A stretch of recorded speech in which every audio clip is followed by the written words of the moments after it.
My name is Rebecca Baker, and I'm with the ASCD marketing team. Welcome to today's webinar, How to Differentiate Instruction, 20 Years and Counting with Carol Tomlinson. Before we begin, I want to cover a few housekeeping items.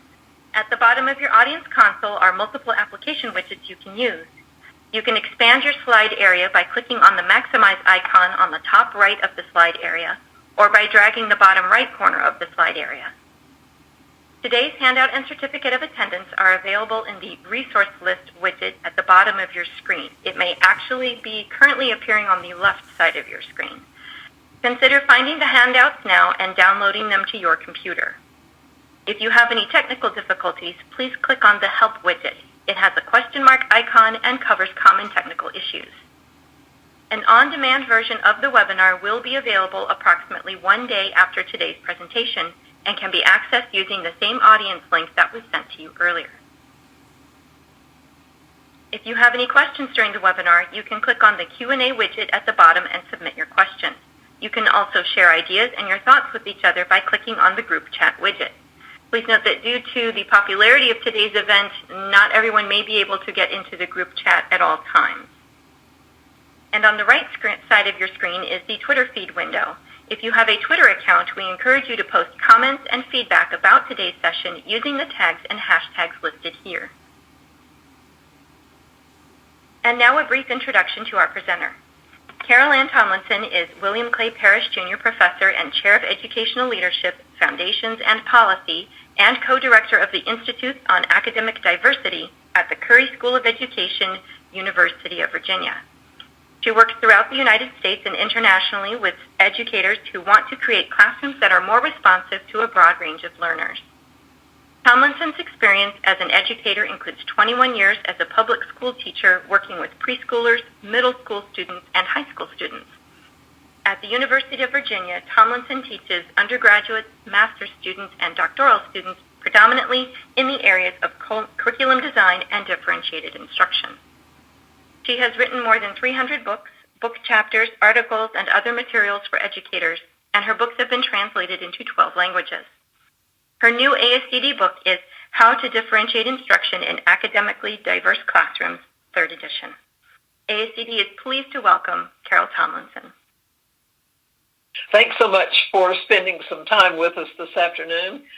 This technology is wonderful, and I would like it only slightly better if I could see your faces, but I will try to imagine human beings sitting out there on the other side of this screen.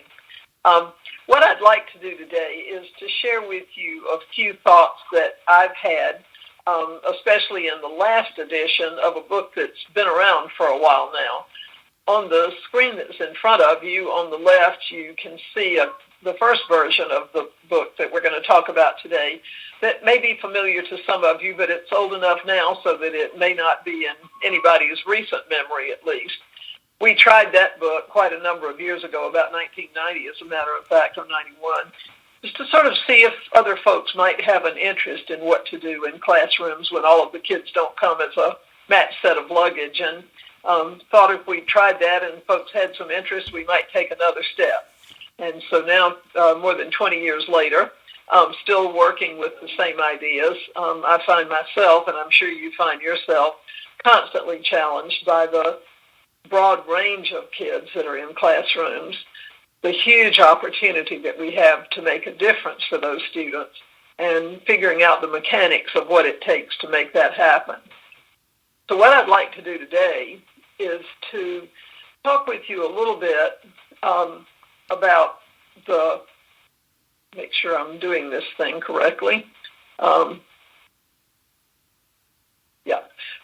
talk to you a little bit about sort of my line of thinking and a few things that have changed in this 3rd edition. Our time together is short, of course, but I just chose a few things that I hope will be thought-provoking to you and help you move forward both in a sort of a logical thinking about differentiation mode and also a couple of ideas that are very classroom-oriented and practical. I think for me, the line of logic for differentiation, why it's worth the conversation, is basically the same as it was when we started a long time ago, although it's probably a little more clearly articulated in my mind. I think all teachers see that their students differ as learners. We don't stay in a classroom very long and assume they're all in the same place, all coming with the same culture, language, economic advantage, support system at home, inbred motivation to learn, and that kind of thing. And I think we see pretty quickly that to learn well, every kid needs to stretch a little bit beyond where they are, to be a little bit uncomfortable, and most of the time they need to succeed. If the stretch is too great, kids can't make it. If there isn't a stretch, that's a destructive thing. And with the stretch, we need to have the sense that when we work wisely and we work hard, that works for us. And so there's necessary for us to generate success for kids in the classroom. And we really can't accomplish that challenge and success if we just teach as though those differences weren't in front of us and as though they didn't matter. So then the question becomes, okay, if we see the differences and know that we need to honor them, then how do we set up flexibility in the classroom that enables us both to meet the needs of individuals and to be able to move the group along toward goals that we set for ourselves and sometimes goals that are set for us as well. To develop that flexibility, it means that we really have to have all of the elements of the classroom in our minds, and to be constantly asking ourselves, how's this particular element working for us, working for the kids, and working with the other elements? And what that means is we need to be working consistently to have an environment that invites every kid in our classroom to come, to be engaged with us, to give it their best shot. We need to use assessment to inform instruction, not to fill grade books.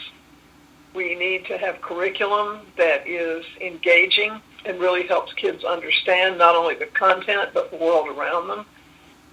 We need to have instruction that responds to kids' needs, and we need to have classroom management that allows for both flexibility and stability. So that's kind of the root system for my thinking in the third book as it was in the first two. Again, because we're going to move kind of quickly today, you may need to go back when you finally get a minute in your life and reflect on some of these things and see where you stand with each of these ideas. But if they make sense to you, this is sort of the launching pad for differentiation. And what I want to do now is to share with you 5 ways that this third edition of the book varies a little bit from the first one and or the second one, and some ways that my thinking has continued to evolve over time. I guess once when I was much younger and less experienced, I thought that, if you ever wrote something down, that was the end of it. You knew everything and it was all over. But of course, the truth is there's nothing on earth that's worth studying that doesn't continue to push us and continue to evolve in our thinking as we grow. And so for an author, the chance to sit down and do a third edition of a book is a pretty cool opportunity to look and see where you've been and where you're ending up at the moment. So one of the things that I want to point out to you, which you may have noticed yourself, is that this third edition of the book has a slightly new title than the 2 previous editions did. The second edition and the first edition were called How to Differentiate Instruction in Mixed Ability Classrooms. And you might notice that the new one says How to Differentiate Instruction in Academically Diverse Classrooms. That move from mixed ability to academically diverse may not seem like very much, but for me it was the result of some struggling that I do in working in my own classrooms and working with teachers in their classrooms. We have had for a long time in the world in teaching the sense that we can kind of tell who's smart and tell who's not smart, and so we know we have high learners and we know we have low learners, and we refer to them in that way. And I'm a great believer in, and always have been really, in the ideas that Carol Dweck proposes, which is that we can grow brains and that kids can develop their brains just like they can develop their bodies, and we can help them in the same way that a good coach helps them develop their physical strengths. And it when we refer to kids in those sort of labeled ways, high ability, low ability, middle ability, strong, weak, it tends to cause us to put kids in pigeonholes. Okay, I know how this kid is, and I'll teach him like he is. Some of this is something that I think we just have to work with ourselves as teachers on and keep reminding ourselves. But I think I'm a better teacher when I look at a kid and I say, okay, I have a sense of where you are with this content on this day. But that's kind of like an iceberg. Only a teeny tip of what this kid can do and will be able to do is showing above the water. And beneath the water is this massive hidden set of capacities that we don't get to see fully all the time. And I feel like I'm a much better teacher when I look at all of my students optimistically and assume that the manifestation of where they are today is just one step and that we can go many more steps. So I encourage myself and other teachers not to use terms like high and low and smart and, kids who don't have much ability and kids who aren't able and low-performing, high-performing, but really rather to just simply say what I want to do is to look at kids who need a next step and to go there. And that, to me, is a better way of thinking about it, and that's better expressed in academically diverse than in using the word ability. In addition to that, academically diverse classrooms are also, that term is also reflective of a myriad of cultures, of languages, of economic statuses, of past school experiences. All of those things are a part of the mix of how kids respond to school and how we need to understand them. So although it's a very small title change, and in fact it results in the same number of words even, it reflects a philosophy for me that I think is worth thinking about. So we've gone from mixed ability to academically diverse in this edition. Second thing that I've talked about a little bit more in this book than in past ones is something that has really been a driving force in my teaching for as long as I can remember. In my first year of teaching, I was teaching in a very rural school district in the Deep South during the first year of forced racial integration. I had been a kid growing up in the South, and like many other people, I suppose, either that or I was particularly dense. I just sort of accepted the world around me. But when I got into that new setting and began to really look at things through a different lens, I realized that the kids that I was teaching were not coming to me with experiences in the past, with expectations from adults in the broader world, with opportunities that were in any way equivalent. And so it's long been a real desire of mine to somehow contribute in whatever way one person can to really trying to make a case that our schools are only what they need to be when they can provide each child with equity of access to excellence. And so that has caused me over the years to look at policies and practices and entrenched beliefs and structures that pull us away from that desire to create equity of access to excellence and keep us in some old patterns and some old habits that are less promising for the future, I think. So I want to share with you one thought relative to this and invite you to keep reading and thinking on your own.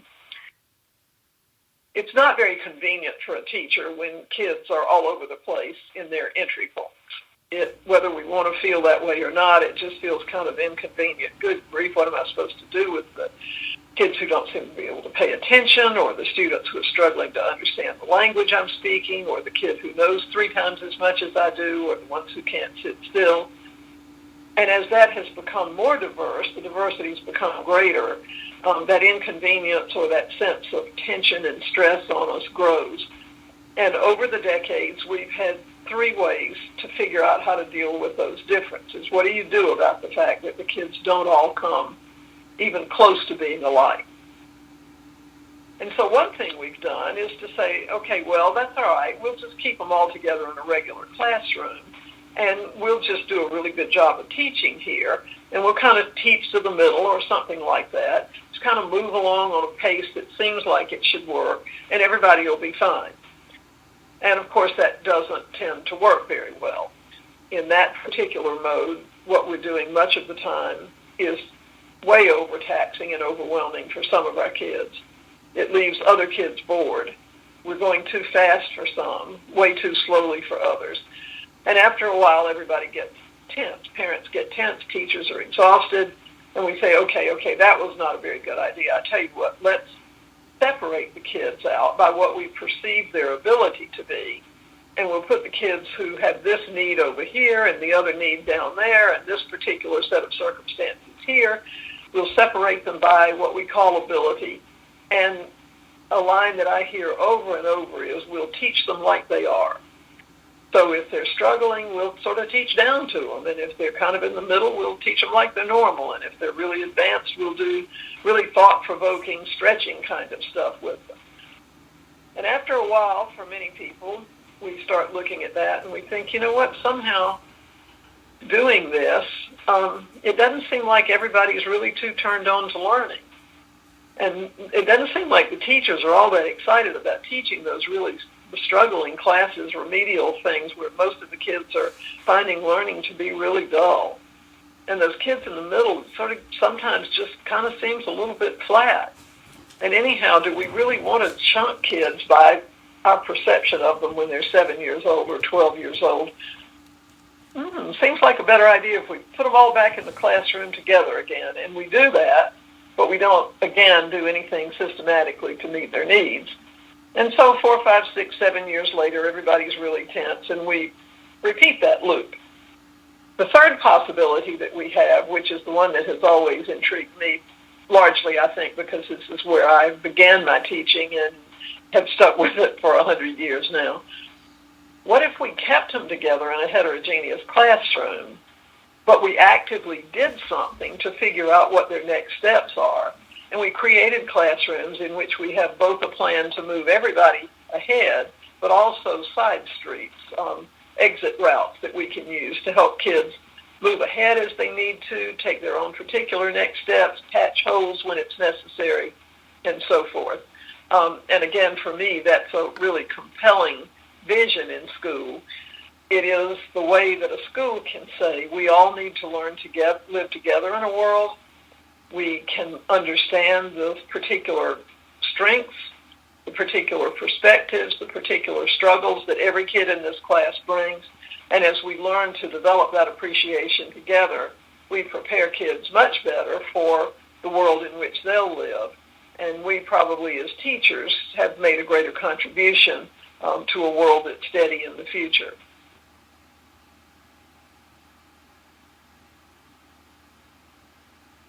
I'll share with you a couple of quotes from the new edition of How to Differentiate. In a preponderance of schools and classrooms, the unit of focus is the group as a whole. In those places, to differ from the norm in any significant way is to be an inconvenience or to be a stressor on the system. As a result, one of the two solutions that I just mentioned to you is commonly applied. Either the inconvenient students remain in mixed readiness classrooms with minimal instructional adaptations made to address their needs, or they're separated into so-called homogeneous classrooms of peers who supposedly learn like they do. In the former case, students who are lost tend to become more so. Students who are advanced often become more disenchanted with schoolhouse learning. And in the latter instances, students who are typically lost are surrounded by other lost souls and taught as though they have little capacity for anything other than being lost. Students who are advanced in learning, in that separate them out in a so-called homogeneous way, receive more experienced and engaged teachers, but often find curriculum is just harder without being any more invigorating or dynamic than it was in the first place. Differentiation proposes that third approach, an alternative approach, a classroom that honors and adapts to learner variation while building a team of learners that can work together to benefit outcomes for the group and for each of its members, and around a curriculum that's designed to be really relevant and engaging to young people. Further differentiated instruction encourages continual lifting of ceilings and testing of personal limits. It encourages what we call teaching up. And that means working from a really complex curriculum that would appeal to advanced learners and differentiating by providing scaffolding for other students that enables the greatest number of kids possible to have access to and to succeed with the key elements of that complex curriculum that gives them meaning-rich learning experiences. For me, that's a lifelong quest, and one that I think's well worth thinking about, and I hope that some of you out there in the world are strong partners in that. So I want to talk now about a related idea to that, and that's the idea of teaching up. And maybe if there were only one thing to remember from this afternoon and continue to chew on and ponder, for me this one might be the one I'd choose. What does it mean to teach up? Well, it means that you plan your curriculum first. If you have a day where you're going to work with two versions of a task or a tiered task that has 3 tiers or a learning contract that's in 2 forms, plan first for what you think would challenge your really advanced learners. What would really be invigorating and stretching for them? And when you do that, make sure that as you differentiate the task, everybody's task has very clear knowledge, understanding, and skills goals. That every student has to be a thinker, that every student's going to be asked to understand the big ideas, to solve problems and to address issues, not just to do drill and practice or fill in sheets or give right answers. That every student's going to have to use the essential knowledge and skills to explore or to extend those big ideas. That everybody's work is authentic, that everybody has to support ideas, explain, apply, evaluate, transfer. That when you work with kids with rubrics, that the lowest you go is meet expectations. That's the baseline target, is that everybody get to this point. That everybody at various points has to think about their thinking, be reflective about their work, really engage in planning for their own success, and take an active role in evaluating where they are compared to where it would be great for them to be. And then what we do is when we have that baseline task that requires those things, we provide support or scaffolding that says, okay, now here's some learners over here who are struggling with language, maybe because of a learning disability or they're just becoming acquainted with English. What kinds of scaffolding do we need to provide them so that they can access these things? Got a kid who just has a little bit of difficulty staying organized and remaining focused. What can I do to create directions or partnerships or check-ins to enable that student to really work with these complex ideas rather than sort of watering things down for them? In my opinion, really good differentiation always teaches up. It never waters down. So that we start with really rich stuff and we say, what ladders can I build to help lift kids to that level? So I want to show you one example of teaching up and give you a bit of an illustration of what I'm talking about. This is a teacher who is working with her students in a unit on New World explorers, the time in history when explorers from the European continent made their way to what we call the New World, to the part of the world that we live in and that was inhabited by other people before they came.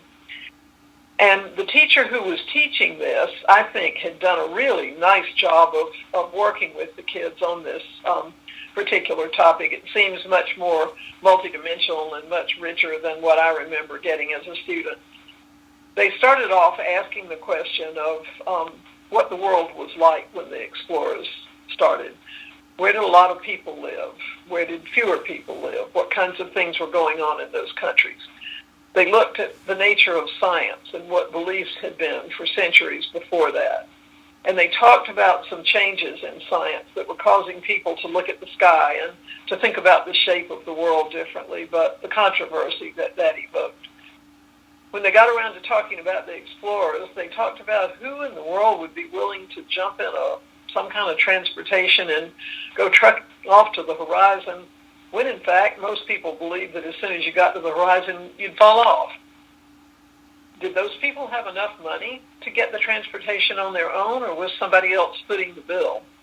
Why would that have been interesting to somebody else? Who would be willing to spend their money on that? And by the way, what kind of boats did these people go in? Did they kind of like go on cruise lines, or what was happening? Where did they get supplies? How sure were they were coming home? How many of them did come home? How many of them didn't come home? So they had a much richer sense of conditions of the journey, motivations for the journey, world conditions that gave rise to the journeys. On this particular day, the teacher stopped and she said, we've been talking about the idea of exploration to what we call the New World, kind of exploration in general, but we haven't really focused too terribly much on these explorers, the key ones, in any particular way, although they had mentioned names and done snippets of things. So she said, what I want us to do for a little bit now is just kind of take a pause.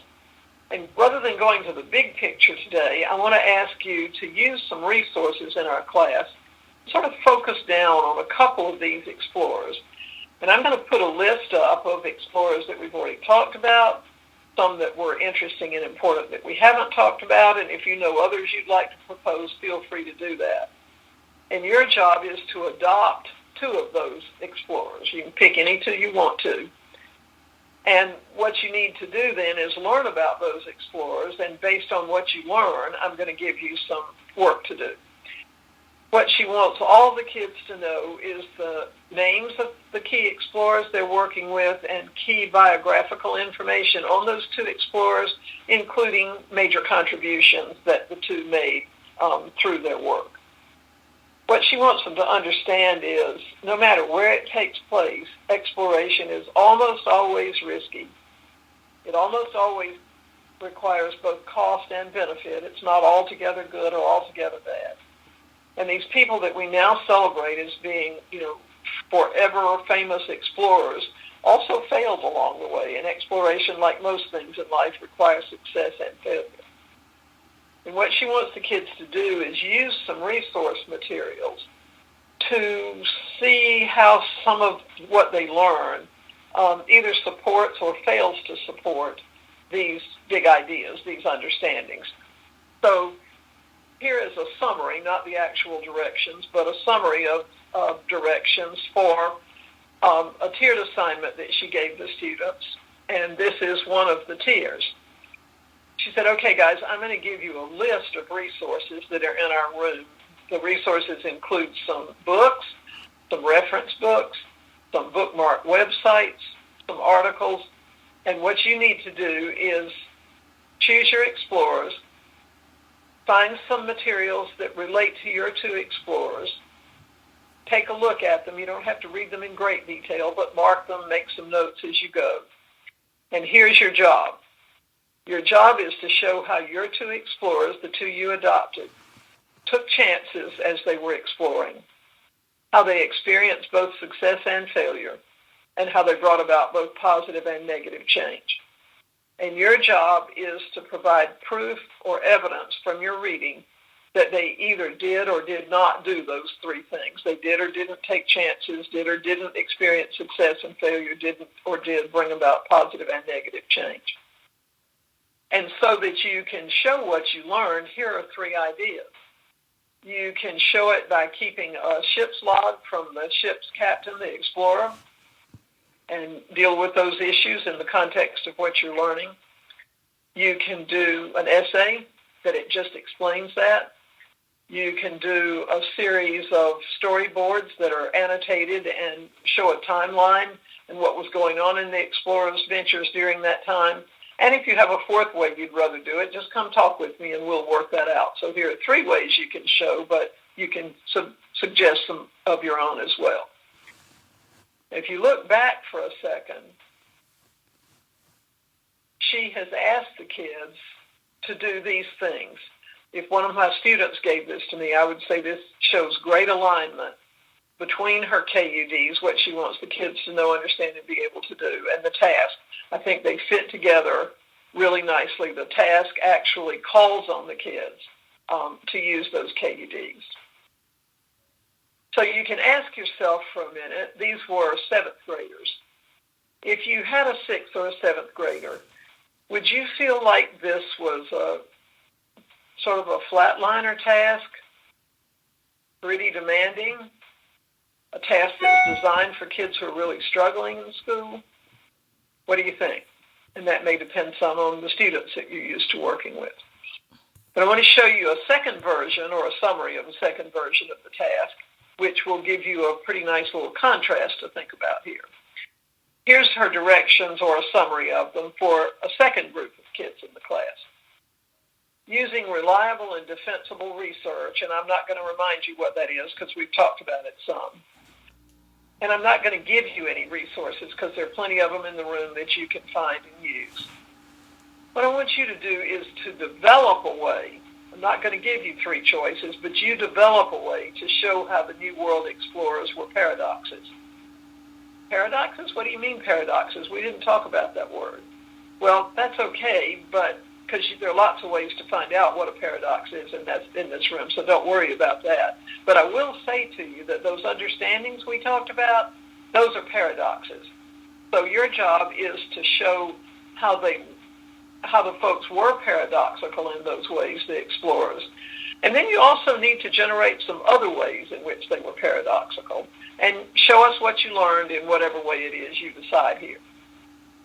That task clearly is more demanding. It's clearly more open-ended, it's more abstract, it's more, it's fuzzier, it's asking for a great deal more mental stretch. And what the teacher did here with this one was to create that second task first. She knew what she wanted to do. She wrote the directions in such a way that it was going to be a stretch for the kids in her class who were down the road in terms of their ability to do this kind of reading and writing and thinking. And then she asked herself, now, how can I rewrite this second task in a way that provides scaffolding for more kids to be able to access it? I know what I can do. I can actually give them a list of resources, which will be easier than just go hunt for your own. Instead of saying, figure out how you're going to show this, I can give them some options and also the option of suggesting a way. I can point out to this kids in this left-hand group as you face the screen what it is they're trying to prove or disprove by spelling out the understandings again, as opposed to just saying go work with paradoxes. But in both cases, the kids are reaching the KUDs and really have access to a very high-quality activity. So what if you had some kids in your class who couldn't quite do all those things, even with the right-hand task? Well, you know what's interesting about this is there's a ton of ways you can scaffold stuff. Instead of giving the kids a list of resources in the classroom, I could put resource boxes with the material they need to use on their desk. I could give them directions, and these days, even some resources in their first language if they're not yet fluent with English. I could provide a summary of important ideas in the students' first languages so that they could build a baseline with a familiar language and then begin to work in English. I could have students meet in startup groups with me to interpret the task and plan what they're going to do if that was necessary. I could have student brainstorming or think tank groups to talk about what they're doing in their work at various stages before they begin, while they're reading, once they're starting to create products. I could provide different graphic organizers or prompts that would help them read better, take notes better, summarize what they've learned, figure out the meaning better. For some kids, it would help just to give them directions one step at a time. Too many is too many. I could have some kids who need it check in with me after each step. I could have kids who have a difficult time meeting timelines, plan a timeline with me. Let's figure out how much time you're going to have to spend on each of these parts. I could write the directions with more basic vocabulary, which in fact she did to some degree in this example. I could write the directions in bulleted form or with more white space. I could provide more modes for ways in which kids could express their understanding. I could provide them models of work that are at just about their current performance level so they could see what something looks like that's good, but that's just a little bit aspirational for that particular student. I could provide key vocabulary with explanations that would make their reading and subsequently their writing more approachable. I could have experts of the day in the class assigned to answer questions that student might raise. And in fact, there are dozens of other scaffoldings that I could do as well. So the idea of teaching up, which is helping kids, more and more and more kids get equity of access to really good stuff, is shooting high and then scaffolding rather than what we often do, which is sort of plan the first lesson in the middle and then try to pump it up a bit and pump it down a little bit. When we've studied teaching up in classrooms where teachers do this, achievement arises just amazingly for kids from across the spectrum. Very well worth thinking about. So a second thing that I have worked with a little bit more explicitly in this book is what we might do to help ourselves get closer to thinking about individuals in our class rather than thinking about the group most of the time. It's fascinating to me how often I do this and how often I hear other people say, oh, the kids really like this today. Oh, man, the kids are really restless. It was Thursday and they wanted to be home and the group was really restless. Or, boy, the kids turned in their projects and the projects the group did this time, the class projects were the best they've ever been. And when we do that, we tend to be speaking about the class as though it were one person. It's the class, the kids, the group. So I'm hoping that a little piece in this book can help us all think about particular needs of students, of kinds of students, although there's some danger in that, but without stereotyping. Not all kids who have this issue are like this. But when I think sort of in general about groups, is there some way to at least help me think about the class in some chunks, even though there needs to be sort of a perforated wall between those categories that I might put kids in. So this is not a very good thing for you to see on a small screen, but it is available to you in the handout and in the book. There's a place in the book where I've listed some things that I think are helpful principles for teaching kids who are way down the pike someplace. And some things that are generally helpful to kids who are struggling to stay afloat, struggling to really move deeply, to understand well, to finish on time. Some things that can be very helpful to students who are learning English. Although, of course, that category, like all others, it can be very homogeneous. You can have a student who's learning English in your classroom, and both of whom have professor fathers and mothers at the university, and who've now lived in 4 countries, and they speak 4 other languages, and this is getting ready to be their 5th one. That's quite different than an English language learner in your class who has come from a war-torn country and who never had an opportunity to really learn very deep reading and writing in their own language, let alone in English. But nonetheless, there's some general principles of helping kids develop a language, and so there's some of those here. And then this last group is one that tends to go unnoticed a lot in classrooms, or we don't focus too much attention on them, or we kind of think they're okay. Kids in the middle, and again, a kid can be sort of working about like you'd expect in one subject and be behind in another one and pretty far ahead in another. So it's not intended to generalize. And in a class, you can have a kid who's doing just fine in one part of your subject, but really shows some pretty bright spots in another category that you're studying. But I think a thing that's important about kids in the middle is that we often make them feel like they're nothing. Kids who are struggling get a lot of attention. Kids who are advanced sometimes get attention or call attention on their own because they have that capacity. And kids in the middle sort of feel like they're just there sometimes. I've read a couple of studies and books in which researchers have talked with folks in adulthood who actually are doing well in their lives, but they talk really openly and very compellingly about how painful school was to them because people led them to believe they were just average, and they always put that just average in quotes. And it was sort of like a death sentence. And to them, what it meant was you'll never be anything special. You'll never do anything really unique or wonderful. And so this particular set of guidance for students in the middle is to help us avoid that and to help us realize that every kid needs us to see them through optimistic eyes and then to help them see themselves through optimistic eyes as well. So I hope that at some point you'll have a bit of time to take a look at this and see what things you already do and which ones you might concentrate on a little bit more, what you would add to the list if you had been doing the list.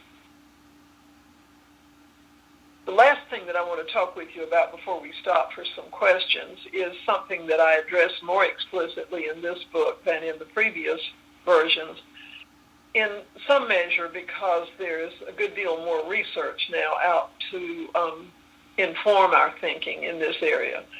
If you're familiar with the model of differentiation that I've used over the years, I've suggested that research tells us that there are at least 3 ways in which kids differ, and therefore 3 ways in which we need to think about their differences and think about responding to their differences. They tend to differ in entry point or readiness for whatever it is we're studying. They tend to differ in the interest that they have, what motivates them to learn and to think about things. And they tend to vary in how they approach learning.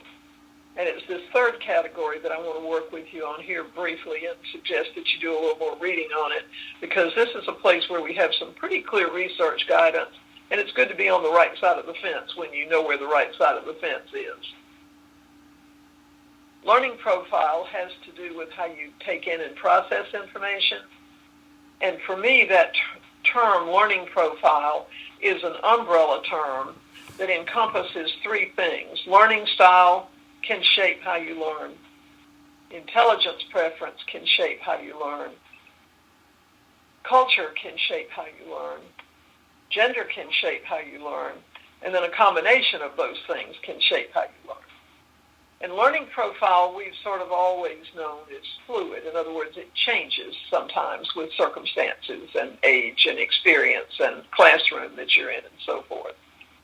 Learning profile should not be thought of as fixed.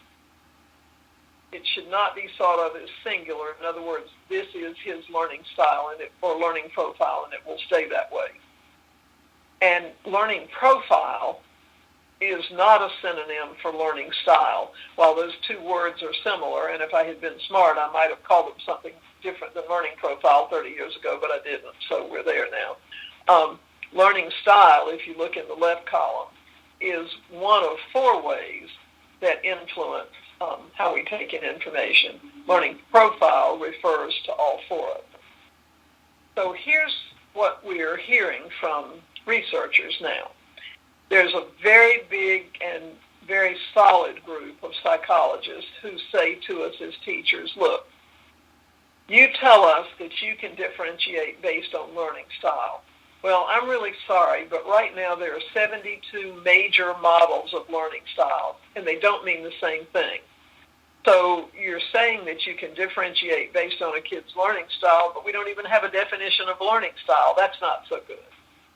And then they say we just don't really have great research that shows that modifying by this learning style thing, again, this is learning style, not profile, actually helps students achieve any better.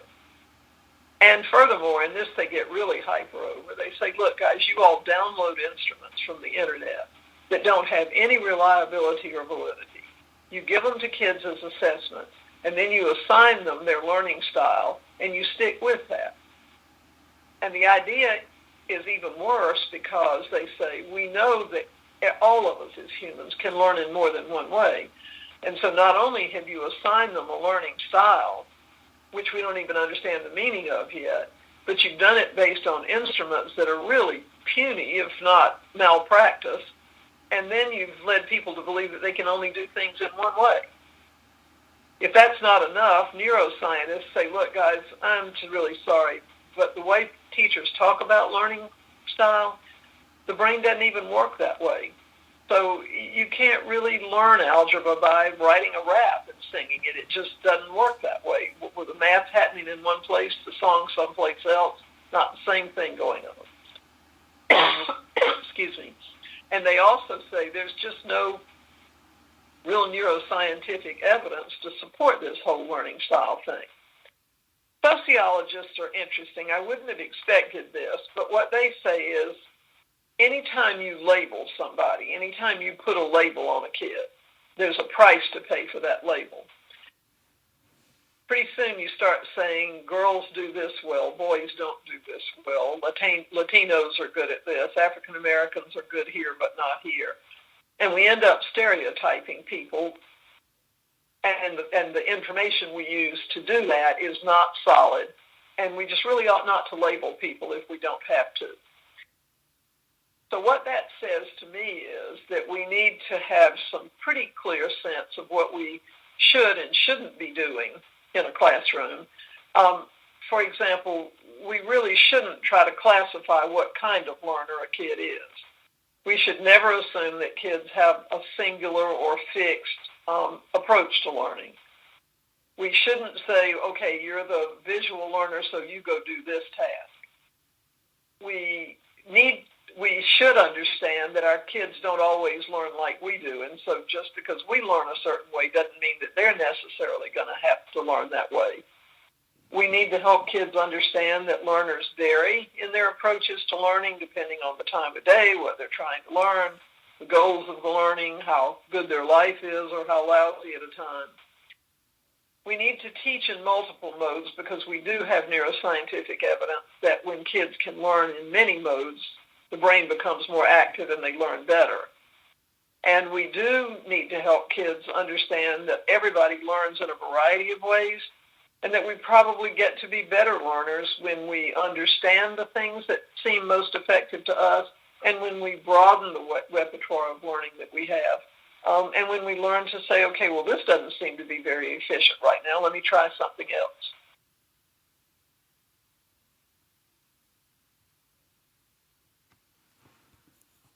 So not going to go through this next list with you because I want some time for questions, but you can take a look. What this really says to me, and there's an example here that I think is a good one to use. What this really says to me is that we need to be creating lessons that give kids options of how to work, not telling them they must do this particular task. So here's a teacher, for example, who says to her kids sometimes, look, here are a couple of ways you can show what you've learned today. Pick one of those. But if you have a different way you'd like to learn, come talk to me about it.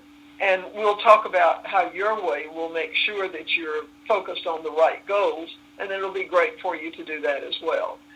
To say to kids, you have a choice of whether to work alone or with someone right now. If you want to work alone, come over here on the left side of the room. If you want to work with somebody, come over here on the right side of the room.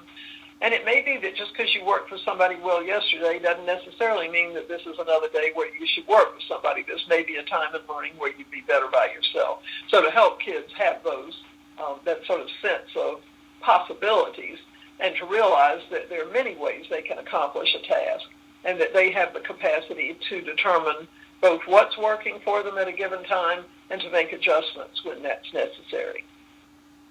Okay, Rebecca, I think we'll switch to questions now. We didn't quite finish, but then I've never finished anything in a class that I started on time either.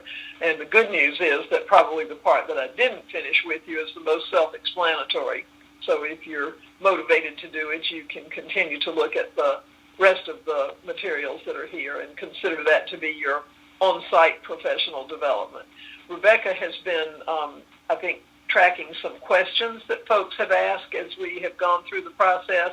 So she's going to come on and present some of those questions to me, and let me see if I can take a crack at answering some of them for you. So, Rebecca, are you there and good to go on that? Yep, I am going to start pushing them up on the slide for you. When you're ready for the next one, just say next one, okay? Okay. So you want me to keep going till we get to the end?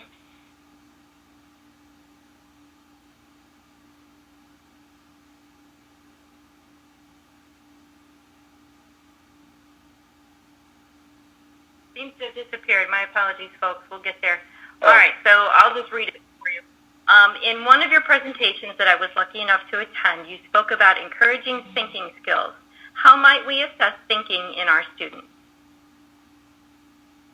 There's a wonderful book that I have found to be really helpful.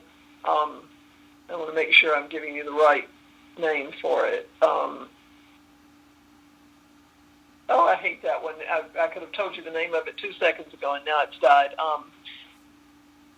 Making Thinking Visible. Making Thinking Visible. It was written by a group of teachers who used to come together in the afternoon and talk about just that question. How do we know what our kids are thinking? How do we assess where they are with that? How do we know whether their minds are going in a direction that's really fruitful here? And that group of folks developed a series of strategies for doing exactly what the title says, making the students' thinking visible. And I'd really recommend, I'm not their book salesman, don't get a royalty from it, but it's a worthwhile investment because they not only do a very thoughtful job of talking about what thinking means to them, but they do have these particular strategies that talk about making thinking visible. One very easy one, just to give you an example, is what they call headlines. And so they'll finish, discussing something in class, trying it out, working with it, and then they'll say to the kids, write the very best headline you can, just as though it was going to be the banner across a newspaper. It can't have more than 6 words, 8 words, 4 words, whatever you want it to say, but it has to really tell the whole story of what we did today. What is this? What is really the essence of it?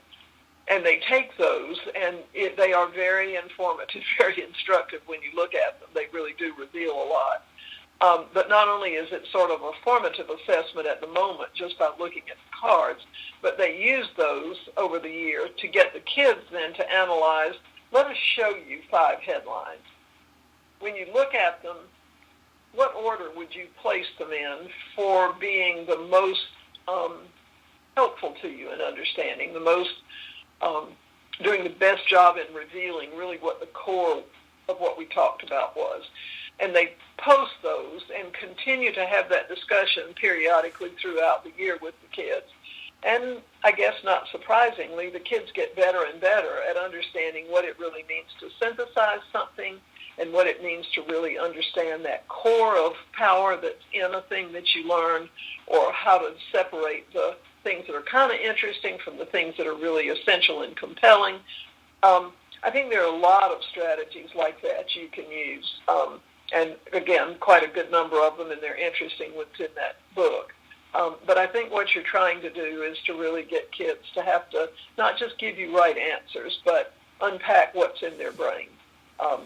How would you diagram for a student who doesn't speak any English how this process works in science? What would you do to show somebody in images or arrows or some other thing that you can think of, really how this is working without words? Write this, summarize what you think this was about. How would you really synthesize this in 50 words, in 10 words, in 5 words? Can you write it in 1 word? And kind of help them work in that way, looking for those strategies that do that kind of thing. And creating your own. Don't ever be afraid to create your own, because everything that we think we're developing, somebody else already did. We're as good a developers as anybody else out there. We can think it up just fine for ourselves. One key to that, I don't mean to take this out too long, but one key to that is that it's really important that we know as teachers what it is we're hoping will happen in the kids' heads, and making the task so that it guides the kids there, and making the directions as airtight as we can so that they can't wander a whole lot off the path until they get to the point where they begin thinking that way themselves without that scaffolding. Okay. A couple of questions came in around learner profiles. Someone asked, what elements included in a learner profile? Is it academic, cognitive, social, emotional, family history, values? I think there's a number of folks who are looking for a little bit more talk about that. Yeah. Typically, learning profile just means in what way do you process information? How do you take it in and make sense of it better? Now, many of those things that Rebecca repeated may have some impact on your learning, but you don't take in learning by financial status. I mean, you don't learn by financial status. You might learn it visually versus auditorily. You might learn it better through practical means than you would through analytical means. You might learn it better whole to part or part to whole. It's really just words that would talk about ways in which we take in information, make sense of it, and put it back out. So those other things that you mentioned, age, physical exhaustion, diet, economics, culture, language, those things can shape how we learn, but those aren't the ways through which we learn. So, for example, there are some cultures that really value listening, and the kids who grow up in those cultures learn to be very silent and to listen a lot and only to speak when you think you've had enough information and you have enough that's really important to share. There are other cultures where kids, I think, are taught to say everything that comes into their head from the second it comes in. Well, those kinds of kids are going to function in a classroom differently, but the culture isn't how they take it in. It just shapes their approach to things. So kids in both of those settings might be visual learners, they might be tactile learners, they might be part-to-whole learners, whole-to-part learners. Those are examples of terms that are associated with learning style. Not learning profile, but learning style. And those are the things that the researchers are talking about. Every one of the researchers that I have read agrees that people do learn in different ways. They're not trying to say people don't learn in different ways. They see that in themselves and in their own children. What they're saying is that we have tended to both hope too much and put too much faith in the terms and in the instruments, and we have been too narrow in how we've applied those to kids.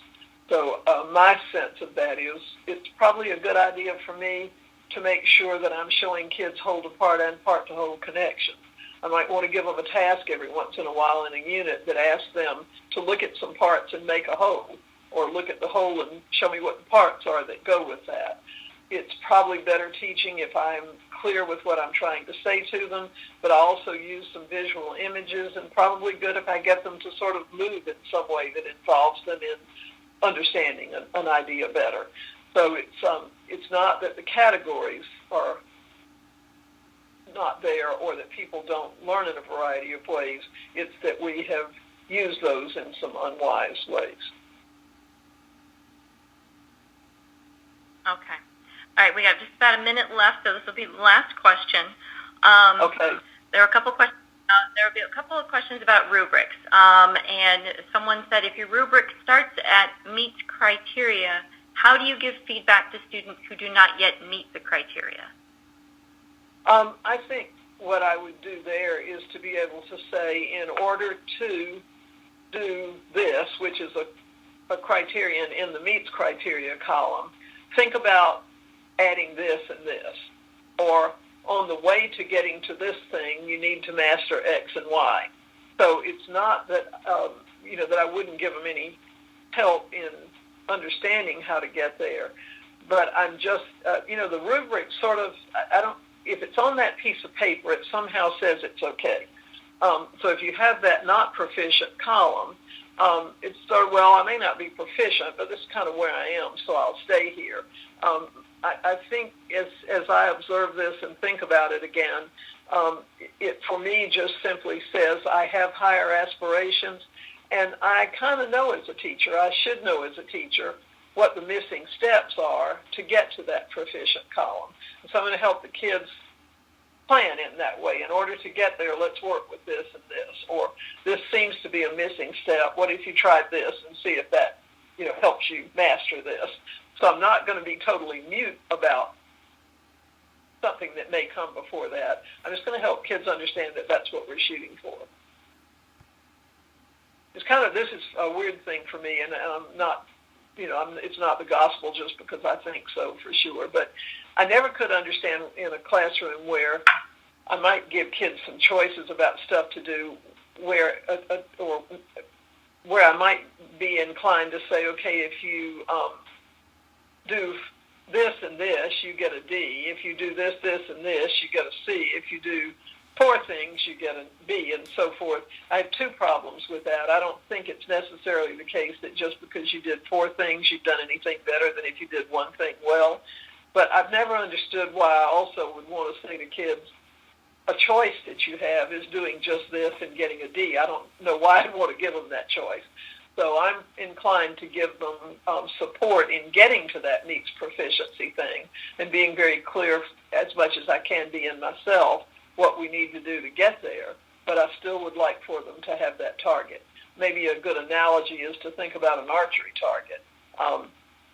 What I'm trying to do is to get them to the center of the target, to that inner circle.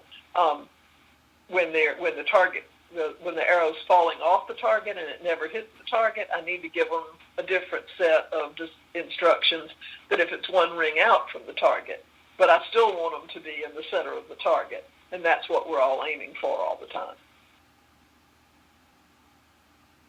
Okay, I think that's a good analogy. All righty, well, I think that's it. Did you have any final thoughts you wanted to share with attendees today?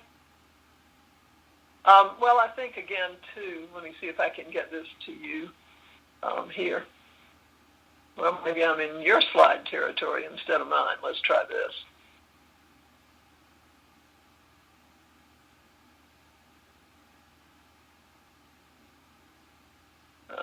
One more. I think I'm actually going to get there. Have a little faith.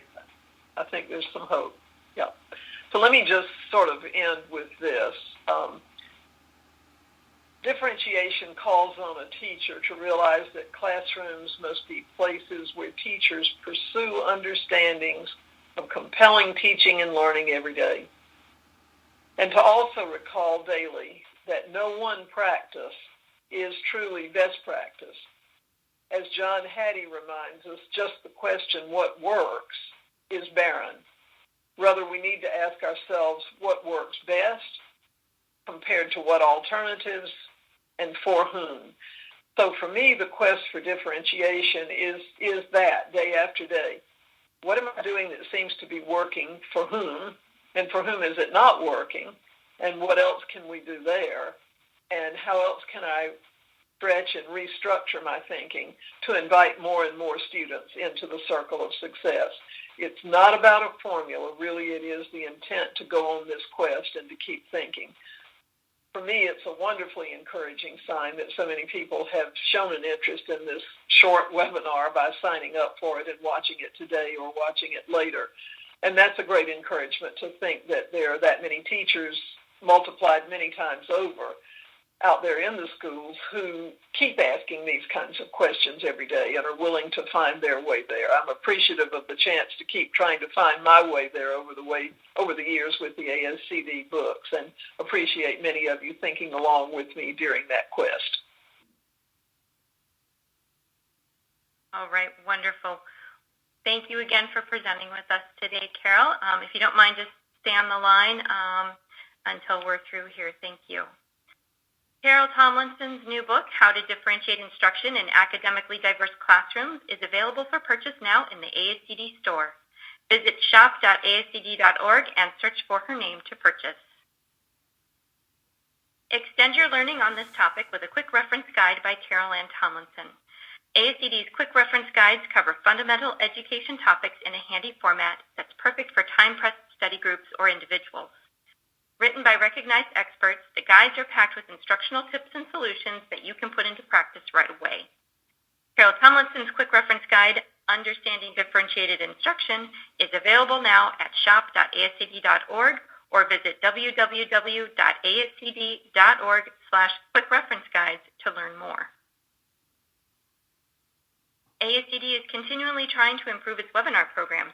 Please take a quick moment to give us your feedback about this presentation by responding to the questions that will pop up on your screen when the event ends. You can also access the evaluation by clicking on the evaluation icon at the bottom of your audience console.